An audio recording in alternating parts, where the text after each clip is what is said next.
Hi, good morning. Welcome to my beautiful life. Early morning 5 to 5:15 అలా కావస్తుంది. ఈరోజైతే కొద్దిగా ఎర్లీగానే లేచాము. ఎందుకంటే ఈరోజు మా ఊర్లో బోనాల పండుగ. అందుకని త్వరగా పనులు కంప్లీట్ చేసుకోవాలని చెప్పేసి కొద్దిగా ఎర్లీగా లేచాను. ఇక ఇక్కడ నుంచి స్టార్ట్ అవుతుంది నా డైలీ రొటీన్ లైఫ్.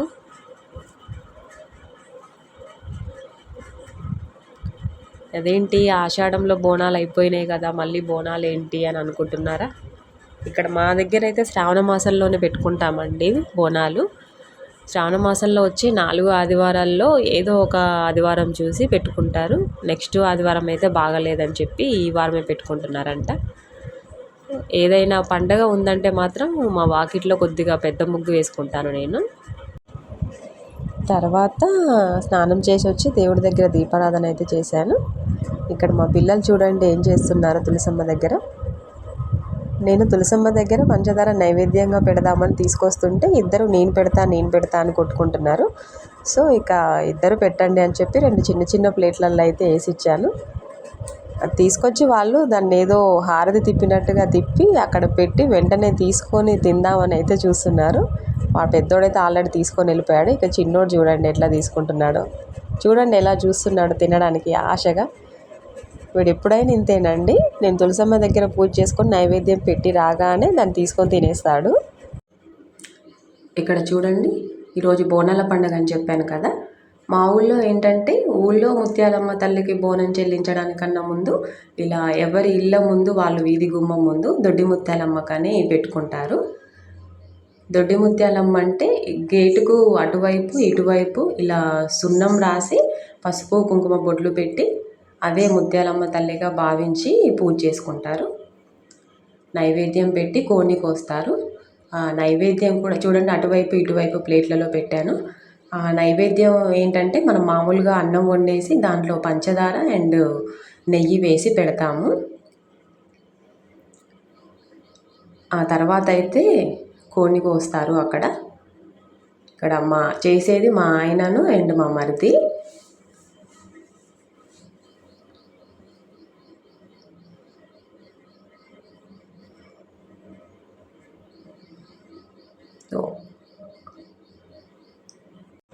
దొడ్డి ముత్యాలమ్మకు పెట్టడం అయిపోయిన తర్వాత నేనైతే ఇంట్లోకి వచ్చాను. ఇక్కడ మా అత్తయ్య అయితే గారెలు చేద్దామని పిండి రుబ్బుతుంది. తనేనండి మా అత్తయ్య. చాలా కష్టపడి పనిచేసే మనస్తత్వం తనది. మా కుటుంబానికి పెద్ద దిక్కు కూడా మా అత్తయ్యనే. మా మామయ్య గారు లేరు, చనిపోయారు. ఈ ఫోటోలో కనిపిస్తున్నది మా మామయ్య, పక్కన మా మామయ్య వాళ్ళ నాన్న, మా తాతయ్య. మా పెళ్ళయ్యేటప్పటికి మా మామయ్య గారు చనిపోయారు. 2015 మేలో తను చనిపోయారు. 2018 మార్చిలో మా పెళ్ళయింది.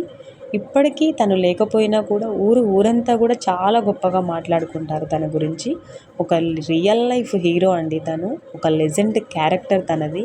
నేనైతే చాలా గర్వపడుతుంటాను ఎవరైనా తన గురించి మాట్లాడుకుంటుంటే విని.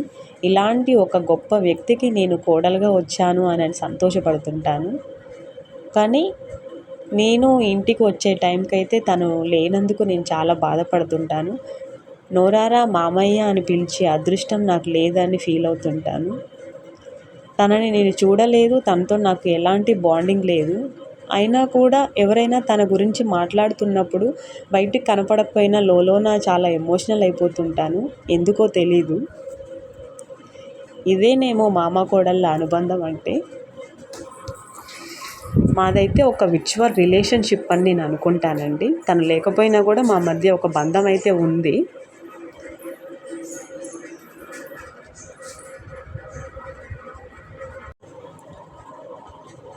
పిండి రుబ్బడం అయిపోయిన తర్వాత మేమైతే ఇలా ఇంటి వెనకాలకు వచ్చి కట్టెలు పొయ్యి పెట్టుకొని గారెలు అయితే చేస్తున్నాము.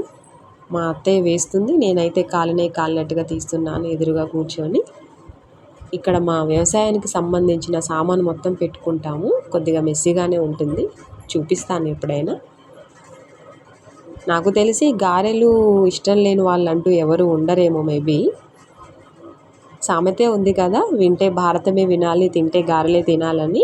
అందరూ ఇష్టపడి తింటారు కాబట్టి ఆ సామెత వచ్చిందేమో. ఇప్పుడైతే నేను మా అత్తయ్య ఇద్దరమే కూర్చొని చేస్తున్నాం, కానీ కారపూస అరిసెలు లాంటివి చాలా చేసేటప్పుడైతే మా ఆయన మా మరిది కూడా వచ్చి జాయిన్ అవుతారు మాతో పాటు. భలే సరదాగా అందరూ మాట్లాడుకుంటూ జోకులు వేసుకుంటూ కూర్చొని చేస్తాము. ఆ అట్మాస్ఫియర్ అయితే చాలా బాగుంటుంది. తినడం సంగతి పక్కన పెడితే మాత్రం అలా అందరూ కూర్చొని చేసుకోవడం అయితే నాకైతే చాలా ఇష్టము. అలాంటి అట్మాస్ఫియర్ కోసమైనా నాకు పిండి వంటలు చేయాలనిపిస్తుంది.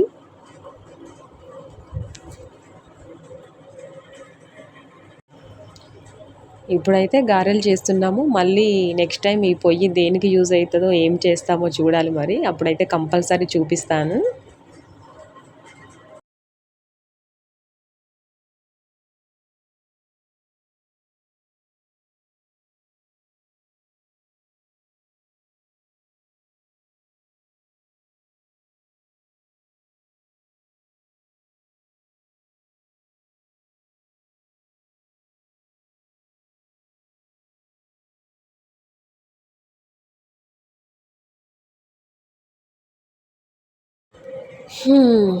చేసుకున్న గారెలు చికెన్ తిన్న తర్వాత కాసేపు రెస్ట్ తీసుకొని ఇలా ఈవినింగ్ పని అయితే కొద్దిగా ఎర్లీగానే స్టార్ట్ చేసాము. 3:30 అలా అవుతుంది.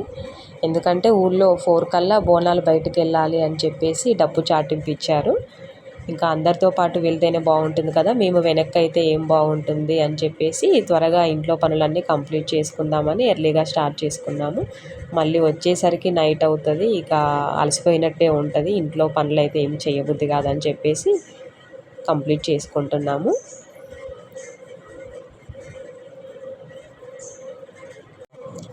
సో మా పనులన్నీ కంప్లీట్ అయిపోయాయి. మేమైతే ఫ్రెష్ అప్ అయ్యి వచ్చి ఇక బోనాన్ని ప్రిపేర్ చేసుకుంటున్నాము. ఇలా బోనానికి వేపాకులు కడతారు కదా, ఇలా నేను వేపాకుల మాల కడుతుంటే మా అత్తయ్య అలా కాదు ఇలా కట్టు అని చెప్పేసి కడుతుంది. నేనేం చేశానంటే ఆకులు ఎలా ఉంటే అలా పొడుగ్గా పెట్టి కడుతున్నాను. అలా అయితే మీకు బోనం కనిపించదమ్మా, ఆకులు మొత్తం కూడా మీ ముఖం మీదకి వచ్చేస్తాయి, నేను కడతాతే అని అనుకొని ఇలా మలిచి ఇవ్వు మొత్తం కడతాను, అలా అయితే బోనం కూడా మంచిగా ఊపిస్తుంది బాగుంటుంది అని చెప్పేసి కడుతుంది. మా అత్తయ్య దగ్గర అయితే ప్రతి సమస్యకి ఒక సొల్యూషన్ అయితే దొరుకుతుందండి. ప్రతి దానికి చాలా ఈజీ సొల్యూషన్ అయితే ఇస్తుంది. చాలా టెక్నిక్స్ ఉంటాయి ఇలాంటివి మా అత్తయ్య దగ్గర.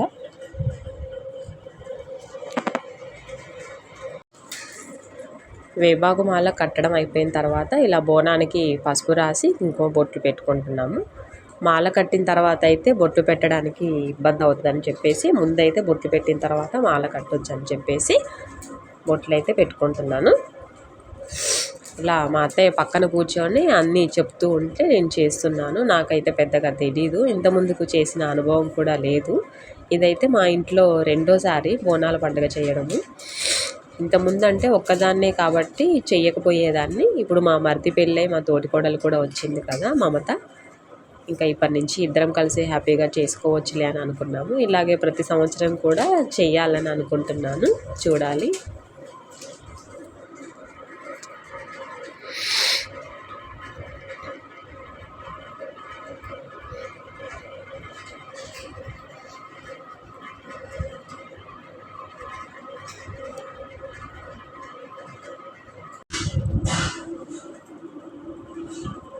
ఇలా పసుపు కుంకుమ బొట్లు పెట్టడం అయిపోయిన తర్వాత మేము ముందే కట్టి పెట్టుకున్న వేపాకు మాల ఉంది కదా, అదైతే కట్టేసుకున్నాము.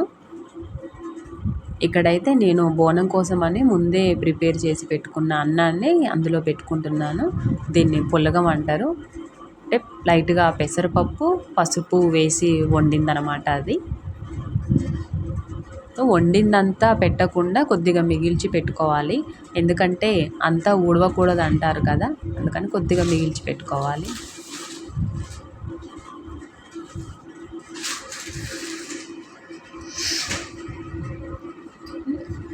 ఇలా పెట్టుకున్న దాని మీద కొద్దిగా బెల్లాన్ని చిన్న చిన్న ముక్కలుగా చేసి ఆ పులగం మీద వేసుకోవాలి.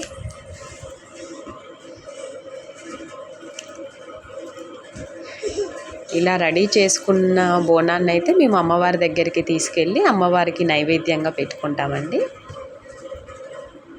మొత్తానికైతే నా బోనం ఇలా రెడీ అయిపోయింది. ఎలా ఉందండి నా బోనం, బాగుందా?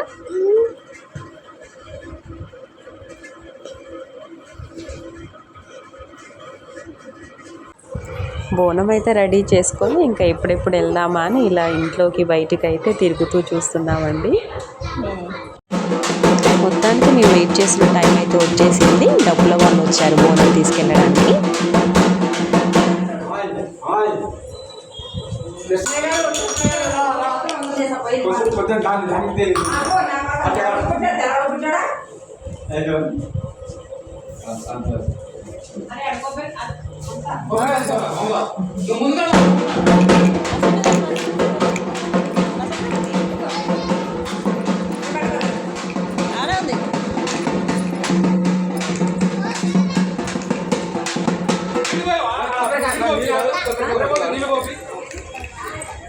ఇది కాకపోతేదమ్మా బొడ్డే కాడ ఇదమ్మా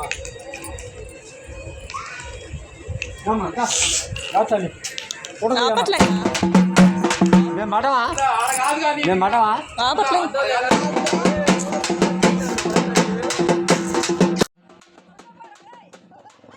నడు మేము పోతాం తల్లి.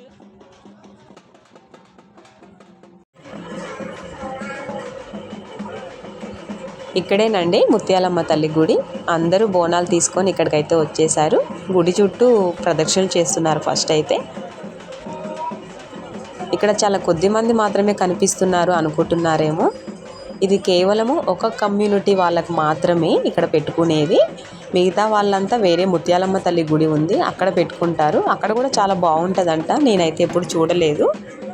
ఈసారి నేను వెళ్ళి చూసి మీకు కూడా చూపిస్తాను. చూడండి, ఇక్కడ యాటపోతుని కూడా బలిస్తారు. నేనైతే ఇక్కడ అమ్మవారికి బోనం చెల్లిద్దామని నిల్చున్నాను.